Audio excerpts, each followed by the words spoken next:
தீர்க்க தரிசனமான வார்த்தை உங்களை தேடி வருகிறது. சட்டத்தின்படி நீங்க பின்னாடி இருக்கலாம், எழுத்தின்படி நீங்க பின்னாடி வரிசையில உட்கார்ந்துட்டு இருக்கலாம், உங்க குடும்ப காரியத்தின்படி நீங்க பின்னாடி உட்கார்ந்துட்டு இருக்கலாம்.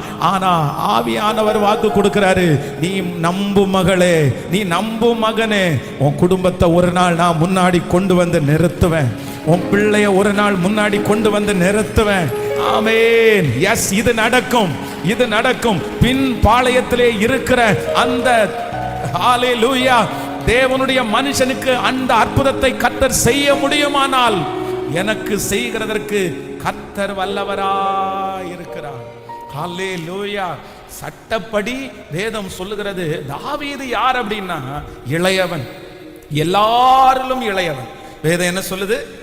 எல்லாரிலும் இளையவன். அப்படின்னா அதனாலதான் அவங்க அப்பா வந்து அதை பெரிய கேரா எடுக்கவே இல்லை. நீ எல்லாருலையும் சின்ன பையன், எல்லாருலையும் சின்ன பையன். மூத்தவங்க இருக்காங்கல்ல, முன்னாடி படிச்சவங்க இருக்காங்கல்ல, பராக்கிரமசாலிகள் இருக்காங்கல்ல, அவங்கெல்லாம் போட்டோம், அவங்கள தெரிஞ்சு எடுத்துக்கிட்டோம். நீ இப்ப சின்ன பையன், உனக்கு ஒண்ணும் தெரியாது.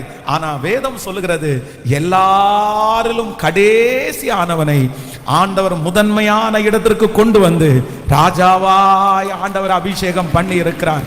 நான் விசுவாசிக்கிறேன், நான் இந்த வார்த்தையை நம்புறேன். ஆண்டவருடைய கரம் அதை செய்ய போகிறது. இந்த சத்தத்தை கேட்டுட்டு இருக்கிற நிறைய பேருடைய பிள்ளைங்க பின்னாடி கிடக்குறாங்க. பாஸ்டர், என் பையனுடைய லிஸ்ட் பின்னாடி இருக்குது, என்னுடைய பையனுடைய வாழ்க்கை பின்னாடி இருக்கிறது, என் குடும்பம் ரொம்ப பின்தங்கி இருக்கிறது. எல்லாரும் முன்னாடி போறாங்க, எல்லாருக்கும் முன்னாடி வாய்ப்பு இருக்குது, எல்லாரும் பார்த்த உடனே கண்டுபிடிச்சிருவாங்க. ஆனா நான் ரொம்ப பின்தங்கிய நிலைமையில, ரொம்ப பேக்வேர்டா, பின்னாடி கடைசியில நான் இருக்கிறேன். நான் இதெல்லாம் தாண்டி எப்ப மேல வருவேன், அடுத்து எப்ப என்னுடைய பெயருக்கு மடியில சீட்டு விழும், நான் எத்தனை வருஷம் தாண்டி மேல வருவேன். ஆனா ஆண்டவர் சொல்றாரு, மனோவாவை கர்த்தர் பின்பாக இருந்து எந்த மனுஷனுடைய வார்த்தையும் இல்லாமல் முன்னணியிலே கர்த்தர் கொண்டு வருவானால் அவருடைய கரம், அவருடைய வல்லமை பின்பாக தள்ளப்பட்டிருக்கிற உங்களை முன்னாடி கொண்டு வந்து நிற்க வைக்க போகிறது. கர்த்தர் சொல்லுகிறார், ஆமென். உன்னை நான் குப்பையில் இருந்து எடுத்து ராஜாக்களோடு அமர பண்ணுவேன். உங்க பிள்ளைய ராஜாக்களோடு கர்த்தர் அமர பண்ண போகிறார்.